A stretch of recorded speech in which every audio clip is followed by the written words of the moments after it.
Salut à tous, bienvenue au podcast de la Chapelle Créative. On est vraiment heureux de pouvoir partager ces moments avec vous. Le but de ce podcast, c'est de s'inspirer et de réfléchir ensemble sur la créativité dans un contexte d'église. Et aujourd'hui, nous allons répondre à une question qu'on nous pose depuis 2 mois maintenant, depuis le début de la crise. Comment faire pour arriver à faire un service de louange où les musiciens jouent ensemble sur l'écran? Et donc, c'est la question à laquelle on va répondre aujourd'hui. Et pour ce faire, j'ai invité aujourd'hui dans le podcast notre directeur de production qui s'appelle Ando. Ando, merci d'être là. Salut Seb, salut tout le monde. C'est un plaisir d'être parmi vous. C'est en fait aujourd'hui on va avoir un podcast un petit peu plus technique, mais on croit vraiment que c'est quelque chose qui est extrêmement pertinent parce que beaucoup d'églises à l'heure actuelle sont fermées, leurs bâtiments sont fermés, même si le déconfinement a déjà commencé en Europe. Ce n'est pas pour autant que les rassemblements publics sont autorisés. Et de nombreuses églises, en fait, se posent la question, comment on fait pour faire des services de louange en ligne qui impliquent plus qu'un musicien? Deuxième commentaire par rapport à cela, on peut même l'amener dans un cadre plus large de la collaboration entre plusieurs musiciens, même dans le moment où les églises vont être réouvertes, où on va pouvoir se rassembler publiquement. Peut-être certains vont vouloir continuer de faire des collaborations entre différentes églises, différents artistes. Donc, ça va être un podcast un petit peu plus technique, mais qui va donner pas mal de pistes de solutions pour pouvoir le faire. Déjà dire au préalable que ça a été une expérience très douloureuse pour nous de l'apprentissage de tout ça. On n'était pas du tout spécialiste dans la matière et puis on n'est toujours pas, on est toujours en train d'apprendre. Et au fur et à mesure du temps, depuis les 2, 3 derniers mois, on a commencé à raffiner nos techniques. Mais Ando a été vraiment un précieux soutien là-dedans, dans le sens où il a toujours trouvé les solutions techniques pour qu'on puisse y arriver. Puis aujourd'hui, il va nous partager toute sa connaissance. Donc, Ando, la première question pour toi, euh, c'est comment on fait pour faire tout ça? Comment ça se passe? Y a-t-il un processus en particulier qu'on doit mettre en place pour pouvoir arriver à diffuser et enregistrer plusieurs musiciens à la fois? Oui, absolument. Bon, comme tu le disais, Seb, nous, on a commencé, on a été comme jeté dans l'arène. On a dû trouver des solutions rapidement. Le but du podcast, c'est vraiment de vous informer de nous, comment on l'a fait, démystifier peut-être un petit peu ce qu'il y a avant le produit final. Puis c'est vraiment de vous partager notre expérience. Encore une fois, comme l'a dit Seb, on est encore en apprentissage, puis on est sans arrêt en train de, euh, de chercher à raffiner ce qu'on fait. Mais en répondant à ces questions, ça va peut-être vous permettre d'avancer plus rapidement vers un produit. Puis on peut vous parler des erreurs à pas faire. Puis ça peut vous donner une bonne longueur d'avance. Exactement. Donc, la première question, en fait, et qu'on nous pose souvent, c'est est-ce que vous êtes live ou alors vous enregistrez d'avance? OK. Alors nous, tel qu'on le fait, on enregistre d'avance. Euh, Est-il possible techniquement de le faire live, de faire collaborer plusieurs musiciens en live? oui, alors euh, ça serait possible, je pense, si tout le monde était sur le même plateau, puis on avait plusieurs caméras, si tous les musiciens étaient au même endroit, puis qu'on avait une caméra sur chaque musicien, puis qu'on avait une régie qui nous permettrait de découper l'écran, puis d'afficher plusieurs vidéos en même temps, je pense que oui, ce serait possible. On n'a pas exploré une autre possibilité de le faire en live, nous, parce que rapidement, on a dû être en confinement comme la majorité des églises sur la surface de la Terre au final. Mhm. Donc, c'est sûr que nous, on est allé vers quelque chose de préenregistré parce que les musiciens étaient chacun chez eux. C'était pas possible de réunir tout le monde au même endroit. Puis, honnêtement, avec tout ce qui est délai de latence, puis Oui, essentiellement les délais de latence, en fait, ça me semblerait difficile de le faire tout le monde en live. exactement. La latence, en fait, rend le live impossible si on veut Mhm. collaborer à plusieurs musiciens. Mhm. Exact. Donc, nous, on s'est replié vers une solution de chacun va enregistrer chez soi. Puis, il faut, en fait, si on prend on fait un step en arrière, il faut voir que le produit final, c'est ni plus ni moins un film, en fait. C'est comme une vidéo qui est Mhm. produite avec une certaine quantité de chants, dépendamment du nombre de chants que vous voudrez faire. Puis ça va nécessiter plusieurs étapes, évidemment. Puis, c'est la combinaison essentiellement entre deux, deux champs techniques, mettons. Il y a du son, puis il y a de la vidéo. Exact. Euh, Nous, tels qu'on le fait, les deux sont traités de manière séparée. Mais au bout du compte, c'est vraiment ça. C'est de la musique qui est faite sur un support vidéo ou l'inverse, dépendamment comment on le voit. Mm. Exact. On voit donc que c'est quelque chose qui est fait, donc un montage, c'est quelque chose donc qui n'est pas fait live. Donc, il y a plusieurs étapes. On va parler du avant. Qu'est-ce que l'on fait avant d'enregistrer? Qu'est-ce qu'on fait pendant? Et qu'est-ce qu'on va faire aussi après, ou ce qu'on appelle la post-production. Euh, Qu'est-ce qu'on fait avant? Quelles sont les étapes nécessaires avant de se dire, OK, on enregistre aujourd'hui? Est-ce qu'il y a quelque chose à faire avant? Eh ben, c'est une très bonne question, Sébastien Corne. Euh, Premièrement, ben, c'est sûr, il faut y aller avec les ressources qu'on a.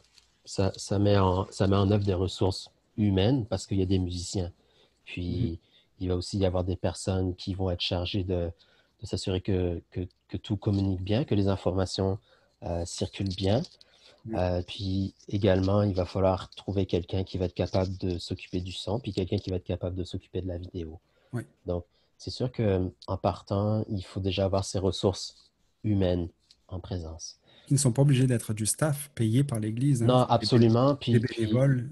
exact. Puis encore une fois, euh, ça se pourrait très bien que ce soit une seule et même personne. Mhm. Quelqu'un qui joue plusieurs instruments, qui est à l'aise de traiter la partie son, puis de traiter la partie audio, puis qui fait le montage, puis il envoie ça à son église. C'est tout à fait possible, honnêtement. Euh, Tout est possible à ce niveau-là. Je pense qu'il faut, premièrement, évaluer quelles sont, euh, quelles sont les ressources que j'ai en présence, les personnes que je vais faire intervenir, quels sont les chants, définir le nombre de chants, puis la durée, puis l'ordre des chants. Après ça, c'est l'instrumentation, définir est-ce que ça va être juste quelqu'un qui va chanter avec sa guitare ou est-ce que quelqu'un va jouer de la guitare d'un bord puis quelqu'un va chanter de l'autre bord, Oui, euh, dépendamment toujours des musiciens qu'on a de disponibles. Donc, c'est sûr que ce qu'il faut garder en tête aussi, c'est que c'est un processus, puis ça va demander de la production. Plus on ajoute d'éléments, oui, plus il va falloir être euh, particulièrement méticuleux en termes de logistique. Plus il y a d'intervenants, plus il va falloir être derrière ces intervenants pour s'assurer qu'ils vont euh, donner leur matériel à temps, qu'ils vont respecter les consignes de comment on enregistre la vidéo, l'audio, puis à qui tu l'envoies, puis quand tu l'envoies. Euh, Par expérience, plus il y a de personnes, évidemment, plus c'est compliqué. Donc, oui, c'est sûr qu'il faut toujours garder à l'esprit que ça va être du temps qui va être ajouté en plus. exactement. Plus on a de pistes à mixer, plus ça va être du temps. Plus on a Mhm. de vidéos à traiter, plus ça va être du temps aussi. Donc, euh, toujours garder à l'esprit qu'il y a du temps qui rentre en ligne de compte. Exact. Et donc, c'est ça. Je pense que la préparation est aussi importante que l'exécution en elle-même et qu'une Absolument. bonne préparation va vraiment faciliter tout ce qui est post-production. Exact. Donc, c'est très précieux ce que tu dis, Ando. Donc, je pense que la chose sur laquelle vous devez absolument mettre de l'emphase, c'est d'avoir quelqu'un qui va coordonner le tout, qui va être capable de donner les consignes sur comment on doit s'enregistrer, etc., rassembler le matériel, mettre un lien vers un fichier dans le cloud, sur Google Drive ou alors Dropbox, Mhm. pour déposer des fichiers dedans, que ce soit Mhm. vidéo, que ce soit audio. Mais aussi la deuxième personne, en fait, qui va être capitale là-dedans, c'est celui qui va comme on dit au Québec, caller la shot, c'est-à-dire qu'il va donner le... Comment on dit en français déjà ça? Donner les directives. Donner les directives, c'est ça. En fait, qui va faire un arrangement. La clé pour tout ça dans la préparation, c'est ne pas se dire, oh, ben, OK, tous les musiciens, on va enregistrer comme ça, chacun de notre côté, et puis sans savoir sur quoi se coller. C'est d'abord de déterminer un arrangement. Et ça, c'est vraiment suprêmement important. Alors, l'arrangement peut être fait par quelqu'un de l'équipe ou alors quelques personnes de l'équipe. Ou alors, vous pouvez vous baser sur une version qui est déjà existante. Imaginons que vous voulez faire une chanson de Matt Marvan ou peu importe, Impact, tiens, par exemple.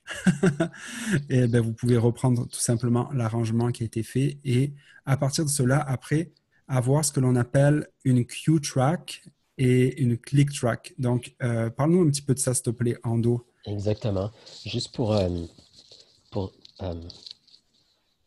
pour démystifier peut-être ce qu'on entend par arrangement, c'est juste vraiment, comme le disait Seb, c'est définir qui va jouer ou chanter à quel moment. Euh, un arrangement, ça peut très bien être juste une guitare et une voix. On parle déjà d'arrangement, c'est juste définir c'est quoi l'instrumentation qui va être mise en jeu. Vous ne voyez pas nécessairement de gros arrangements. Il faut que j'ai euh, trois guitares, il faut que j'ai un piano, il faut que j'ai un synth, il faut que j'ai une batterie. C'est sûr que si vous pouvez vous le permettre, tant mieux. Mhm. Mais honnêtement, définissez ce que vous êtes capable de porter. Ne mettez pas la barre trop haute, mais allez-y avec ce que vous êtes capable de fournir. Exactement. Concernant ce que tu parlais, Seb, le click track et le cue track, ce qu'il faut voir, c'est que quand on joue tous ensemble, ben, c'est facile de s'ajuster les uns sur les autres. Par contre, quand on joue chacun chez soi, il faut absolument qu'on travaille sur la même base. Donc, La même référence. premièrement, définir tonalité des chants Mhm. en fonction du chanteur et définir le tempo de la chanson. Après ça, ce qu'il va falloir, c'est que, idéalement, pour que tout le monde ait la même base dans le logiciel de production musicale que vous allez utiliser, euh, la manière qu'on a trouvée, c'est d'avoir une piste qui contient le clic, donc les pulsations de la musique. Puis dans le logiciel, on a aussi une autre piste qu'on appelle la cue track, qui va être la piste qui va contenir euh, les, euh, les guides vocaux, Les guides vocaux, exact. dans laquelle on va identifier des moments précis qu'on va appeler nos claps. Donc en fait, ce qu'il faut voir, c'est que quand on enregistre séparément de l'audio et de la vidéo, les deux vont être traités indépendamment l'un de l'autre et il va y avoir la nécessité de les synchroniser au moment du montage.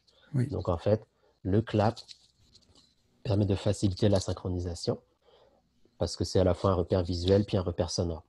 c'est ça. Donc ce qu'on fait, c'est euh, idéalement ce qu'on fait, on parle enregistrement audio et vidéo en même temps. Puis avant de se mettre en place, on va faire un clap, attendre un petit peu, puis là, on va commencer à jouer. Ça va nous permettre, au niveau du montage, de faciliter la synchronisation, puis de faciliter le montage en ayant un petit peu de temps entre le clap puis le début de la performance, entre guillemets.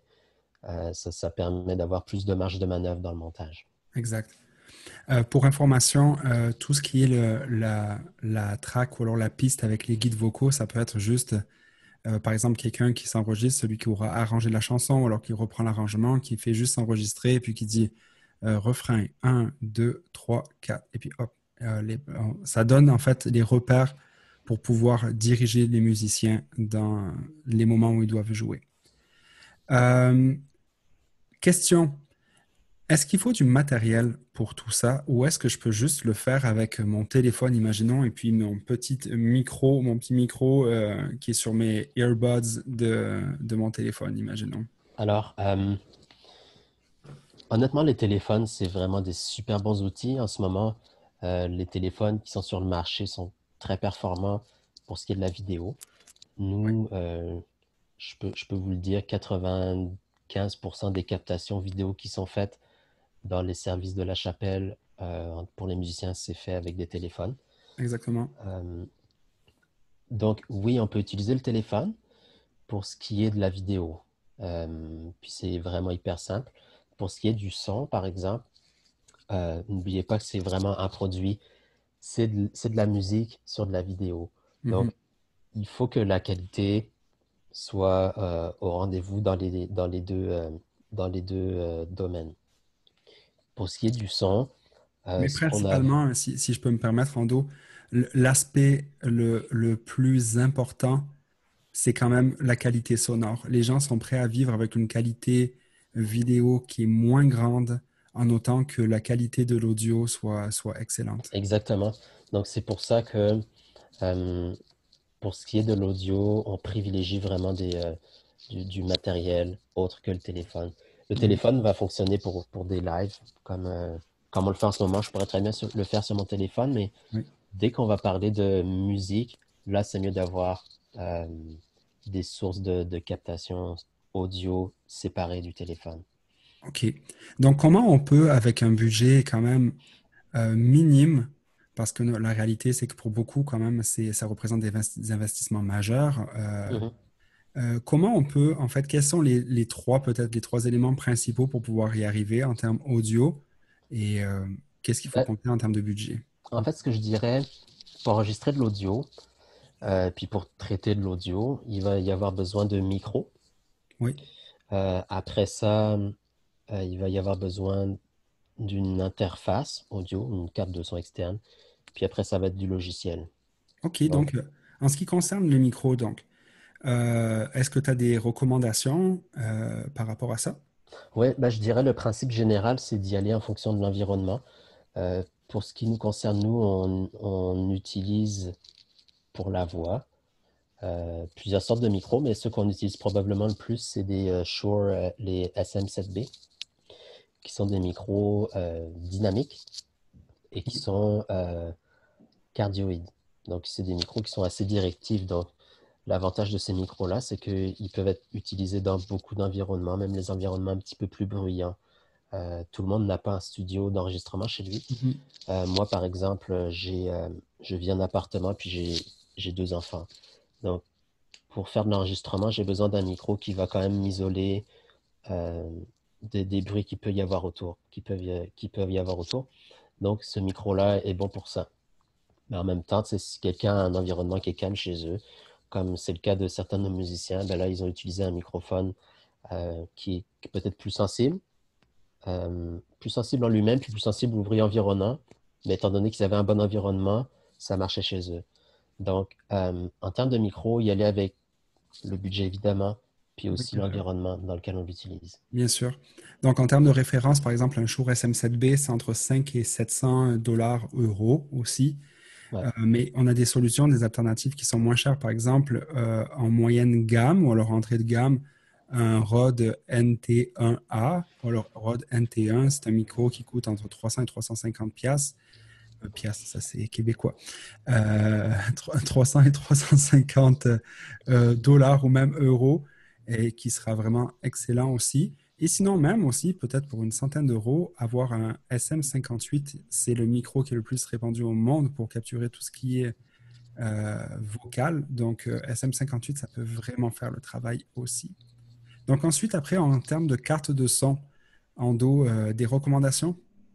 Oui, carte de son, là aussi, c'est un marché qui est quand même très développé. Ce que je dirais, c'est, mettons pour le cas d'un micro, le Rode NT1 dont on parlait, c'est un micro qui va avoir besoin d'une alimentation externe. Donc, euh, faites, at- prêtez-y attention particulièrement, suivant le type de micro que vous allez utiliser, c'est quoi les entrées que vous allez avoir besoin. Oui. Si vous enregistrez une guitare, il faudra une entrée de jack évidemment, haute impédance. Si vous enregistrez un micro, un Shure SM58, une entrée XLR va fonctionner.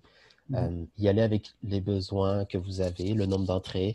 Ce que je dirais, généralement, avec deux entrées, on peut vraiment s'en sortir assez facilement. Exactement. Euh, à Carte son de entrée, c'est ouais, avec de l'alimentation fantôme dessus, un ouais. 48 volts, c'est parfait pour ça. C'est quand même assez répandu. On avait identifié deux modèles qu'on pouvait vous proposer.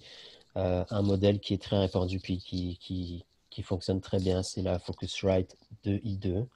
Je précise qu'on n'est pas du tout commandité par qui que ce soit, mais on fait juste vous proposer les modèles Mhm. qu'on trouve facilement disponibles sur le marché, Oui. puis qui font vraiment l'affaire pour ça. Après, il existe des cartes de son qui sont utilisables avec des, euh, des iPhones ou des iPads. Mhm. Ça va nous amener vers la troisième partie, mais sachez que ça existe, puis que vous pourrez l'utiliser par exemple avec GarageBand si c'est installé sur votre téléphone, puis ça fonctionne très bien. À cet effet-là, on avait identifié la Motu M2 ou M4, qui Oui. sont vraiment des bons modèles qui sont assez récents et qui Exactement. Puis, fonctionnent il bien. faut compter pour ces deux cartes-là qu'on parle, pas plus que 200 euros. Mm, Donc, c'est vraiment des très, très bons rapports qualité-prix. exactement. Ça nous amène à la partie logicielle. Euh, Là également, il y a des solutions qui sont vraiment très abordables. Si vous avez, si vous êtes dans l'environnement Apple, vous pouvez utiliser le logiciel GarageBand qui est gratuit. Après ça, il y a le logiciel Logic, toujours dans le même environnement, qui est Oui, un excellent logiciel, puis qui est aux alentours de 300 dollars, 300 euros. Après ça, il y a d'autres alternatives. Il y a Reaper, qui est utilisable dans l'environnement Windows aussi, Pro Tools, Cubase pour ceux qui ont les moyens. Euh, Allez-y avec ce que vous préférez puisque vous êtes capable de vous payer. Ce qu'on voudrait aussi vraiment transmettre comme idée, c'est sûr qu'on vous parle de chiffres puis de matériel. On essaie de vous proposer dans différentes gammes de produits. euh, ce qu'il faut comprendre, la philosophie derrière ça, c'est qu'on n'est pas obligé d'avoir un gros budget. On peut y aller vraiment avec ce qu'on a. Puis c'est possible de le faire euh, avec des équipements qui ne vont pas être trop coûteux. C'est vraiment possible de le faire. exactement. Ouais. Donc ça, c'est ce qui résume pas mal le avant. Qu'est-ce qu'il faut faire pour y arriver avant? Donc après, maintenant, pendant qu'on enregistre, qu'est-ce qu'il est important de penser? C'est quoi les choses essentielles à voir? Alors, en termes de choses essentielles, on a parlé un petit peu avant de les pistes de clics, puis les pistes De guide. de guides vocaux. Donc ça, c'est important que tout le monde ait la même base, donc que tout le monde travaille avec ces mêmes pistes Mhm. pour être sûr que tout ce qu'on va produire va être basé sur le même arrangement. Après ça, pour ce qui va concerner l'audio, ben, c'est sûr que c'est important d'avoir un bon environnement.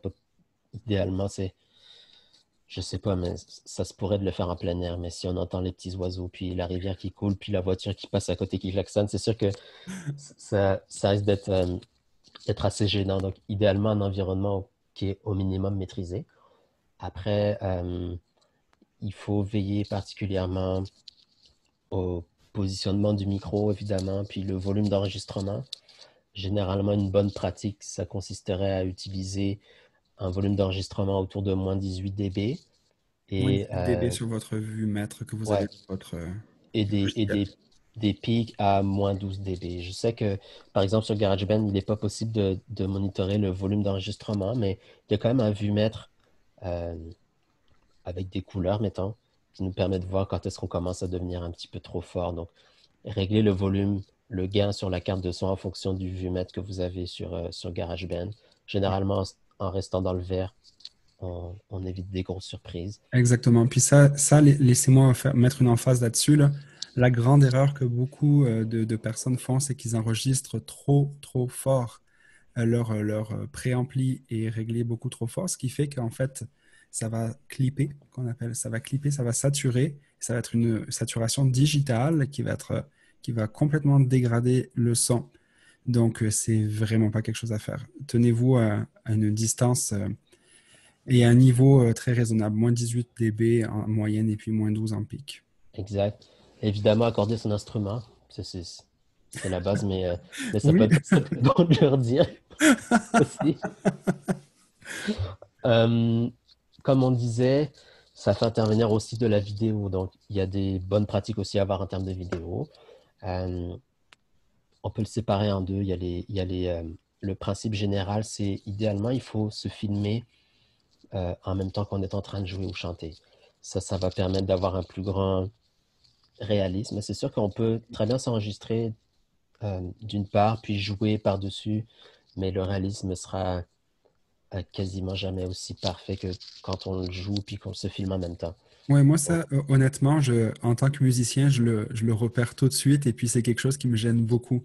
Je préfère avoir une performance un petit peu moins parfaite, mais où je sens que c'est vraiment le musicien qui est en train de donner son émotion, etc., plutôt que d'avoir une prise avec j'ai tout fait à côté, mais là, après, je fais semblant devant la caméra. Je mm, préfère beaucoup le côté authentique exact. On a plus de réalisme quand on se filme pendant qu'on le fait.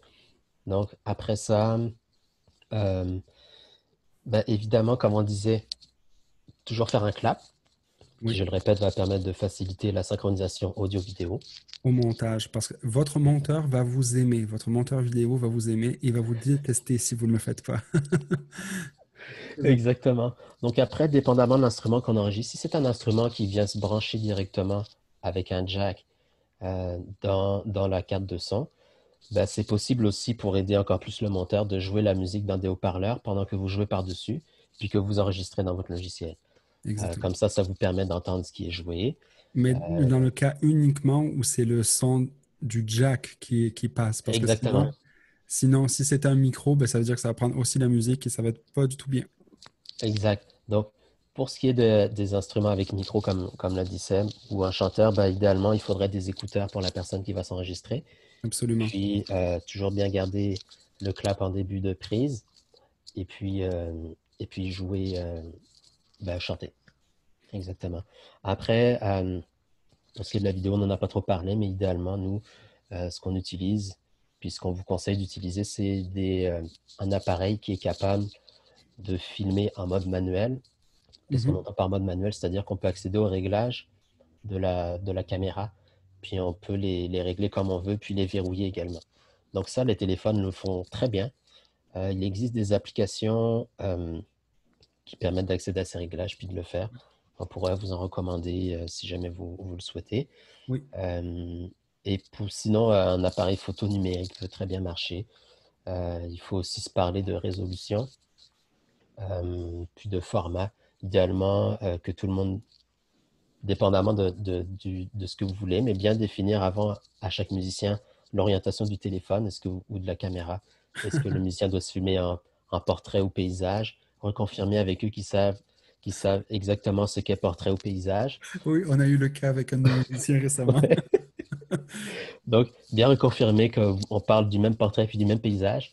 Et aussi peut-être discuter avec le monteur vidéo, quelle résolution utiliser, le nombre d'images par seconde, euh, puis faire valider par quelqu'un qui a peut-être plus l'œil de vidéaste le plan dans lequel vous voulez filmer, Mhm. euh, pour être sûr que après vous pouvez avoir une direction artistique puis vous allez la faire respecter. Exactement. Donc c'est vraiment ça, je dirais, euh, comme on le disait, les téléphones en ce moment sont de très bons outils pour ce qui est de la vidéo. Pour ce qui est de l'audio, on vous conseille d'utiliser des moyens pour vous enregistrer à part. Exact. Super. Maintenant, le après, est-ce que une fois qu'on a enregistré toutes ces tracks audio, ces pistes audio et cette vidéo-là, est-ce qu'on peut directement mettre ça en ligne ou alors il y a des étapes avant? Alors, il y a des étapes. Une des étapes qu'il ne faut pas négliger, c'est le transfert des fichiers. Donc là, Mhm. comme tu le disais, Seb, il existe des outils, Google Drive, Dropbox, WeTransfer, euh, ce que vous voulez. C'est juste, il faut garder à l'esprit que ça va être du temps de transfert, puis que c'est à ne pas négliger la personne qui va recevoir tous ces fichiers-là. Ça peut mettre un certain temps avant qu'elle rassemble tous ces fichiers. Donc, encore une fois, c'est bien qu'il y ait une personne qui s'assure que tous les fichiers sont produits euh, dans les délais, puis qui sont transmis à la bonne personne au bon endroit. Mhm. Choisissez des noms faciles aussi, hein. Si vous enregistrez une guitare, appelez ça guitare. Euh, parce que sinon, ça peut être compliqué. Et puis là, encore une fois, la personne qui va faire le mix, puis la personne qui va faire la vidéo vont vous adorer. Parce il y a bien deux personnes en fait après qui interviennent après ça. C'est un mixeur, ou un ingénieur de son Exact. et un monteur vidéo. Vraiment très Exact. important. C'est ça, c'est que l'audio et la vidéo sont traités à part. Donc, ce que je dirais, c'est traité de manière séparée, mais en même temps, le monteur vidéo a besoin de l'audio pour commencer à faire son montage. Donc, ce qui peut être bien dans un premier temps, c'est une fois que tous les fichiers ont été reçus par le mixeur audio, lui euh, peut préparer un fichier qui va contenir toutes les pistes audio, incluant la piste de guide vocaux. Ça va permettre au monteur vidéo de savoir où se situe le clap, Oui, puis les différentes parties qui vont être jouées. Puis il peut faire un pré-mix juste pour savoir qui joue à quel moment. Puis il peut envoyer ça directement au montage vidéo. Comme ça, le montage vidéo peut commencer à travailler. Puis le mixeur audio peut faire son c'est mix, ça. puis le traitement de différentes pistes C'est ça de parce son qu'en côté. en principe, par exemple, pour trois, quatre chansons, là, pour trois chansons, disons, c'est en termes de audio, c'est à peu près une journée complète de travail, de Ouais, mix. On ne parle pas bien sûr d'un résultat album, mais pour un résultat qui est très acceptable c'est ça. Puis c'est là que c'est important de calculer le coût avant, en termes de temps, dans le sens où, comme on le disait avant, plus il va y avoir d'instruments, plus le temps de post-production va être important. Oui, Donc, euh, si c'est une guitare et une voix, bien évidemment, le temps est réduit. S'il y a beaucoup de chants, évidemment, ça allonge les délais. Donc, bien garder à l'esprit qu'il va falloir que le monteur vidéo puis le mixeur audio aient suffisamment de temps pour travailler, pour produire la réunion au moment où vous voulez la diffuser. Euh, donc, c'est ça, ce que je dirais. Mixeur audio, idéalement, si c'est deux personnes séparées, c'est parfait. oui, Euh, Puis c'est ça, l'audio travaille de son côté, le vidéo travaille de son côté. Ce qui est important aussi, on ne l'a pas mentionné, mais on peut le mentionner là, au moment d'enregistrer, bien vérifier que tout le monde, tous les musiciens travaillent dans la même fréquence d'échantillonnage. oui, pour Euh, l'audio, oui, Ça, absolument. c'est un réglage dans lequel vous pouvez accéder dans votre logiciel. En gros, si jamais les musiciens ne travaillent pas à la même fréquence, ça risque de poser des problèmes. Euh, De donc, synchronisation. exactement. Donc, s'assurer que tout le monde travaille sur la même base technique. Euh, donc, c'est ça. Et puis, c'est C'est pas mal bon? ça. Ouais. Cool. Donc, on nous a beaucoup posé la question aussi par rapport au logiciel qu'on utilisait. Comment on arrive à faire toute cette mosaïque, en fait? Les musiciens, on les Ouais. voit chacun dans leur carré. C'est avec quoi qu'on fait le montage de ça? Alors, si on se parle de montage vidéo, pour ce qui nous concerne, nous, on utilise Adobe Premiere principalement. Mhm. Donc là, évidemment, euh, c'est un logiciel qui est payant. Il existe des formules, je pense, de location au mois ou alors des achats complets. C'est à vous de voir si vous jamais voulu l'utiliser. Pour ce qui est de l'environnement Apple, il existe un logiciel qui est gratuit qui s'appelle iMovie. Puis il existe un autre logiciel qui s'appelle Final Cut Pro Qui qu'on est a plus été évolué. amené à utiliser aussi. Pour ce qui est des logiciels, il faut vérifier. Je sais que Adobe Premiere, lui, permet de faire la mosaïque sans acheter de logiciels supplémentaires. Pour ce qui est de iMovie, c'est possible aussi, mais il faut utiliser une solution de contournement. Là encore, Google est votre ami. Je Oui. sais qu'il existe aussi des, des, des, euh, des plugins qui permettent de gérer Oui, il y en a ces un d'ailleurs, mosaïques-là. c'est celui qu'on avait utilisé pour faire à un moment donné un des montages pour toute la messe de Pâques, la célébration de Pâques. On avait utilisé Split Screen Pro de FX Factory. On va mettre le lien dans la description. Mhm. Mais ça coûte un petit quelque chose, je pense que c'est 100 dollars, un truc comme ça. 100 Et ça, $100 américains, je pense. c'est ça, mais ça simplifie de beaucoup le montage. Exact. Donc après, je sais que toutes les églises ne font pas de, euh, de mosaïque. Les églises, pour les églises qui nous servent d'inspiration, il y en a qui ne font pas de mosaïque. Il y en a qui font sinon des bandes verticales. Donc après, c'est à vous de voir euh, à quoi vous voulez que ça ressemble. Sachez que c'est possible. Puis sachez qu'il n'y a pas de réponse absolue non plus. Exactement. Ouais. Mais ça donne merci beaucoup, Ando. Ça donne vraiment des super pistes. Donc, on le rappelle, l'important, c'est vraiment une bonne préparation. Euh, Celui qui se prépare bien va performer avec aisance et celui qui se prépare avec aisance va performer avec agonie, comme on dit. Exact. Donc, donc c'est vraiment hyper important de se préparer très, très bien, de préparer la session, de briefer tous les musiciens, d'avoir une session de référence de base, une track, une piste de clic, des guides vocaux aussi. Vraiment, la clé, c'est cela. Et puis après, de maximiser au mieux les ressources que vous avez en termes matériels, tout en investissant en fait une petite somme. Je pense que pour quelques centaines d'euros, on peut vraiment y arriver. Donc, c'est ça. Juste pour vous dire, on va mettre en description le lien pour une checklist que l'on a fait, puis une procédure que Ando a réalisée qui nous sert, nous, à la chapelle, pour briefer tous les musiciens. Donc, on va la rendre disponible juste en dessous dans la description. Pour ceux qui écoutent le podcast en ce moment sur Spotify ou alors sur iTunes, vous pourrez aller sur YouTube, voir le vidéocast et puis le lien sera là dans la description. Donc, Ando, merci beaucoup d'avoir C'est un partagé plaisir. cette connaissance. Je crois vraiment que ça va être très utile pour beaucoup. Et restez à l'écoute. N'oubliez pas de souscrire au podcast, de vous abonner, de souscrire à la chaîne YouTube aussi. On est là toutes les 2 semaines. Il se pourrait même qu'on arrive à en faire un podcast hebdomadaire. On est en train de réfléchir ça à l'équipe. Donc, merci beaucoup d'avoir été là aujourd'hui. À bientôt.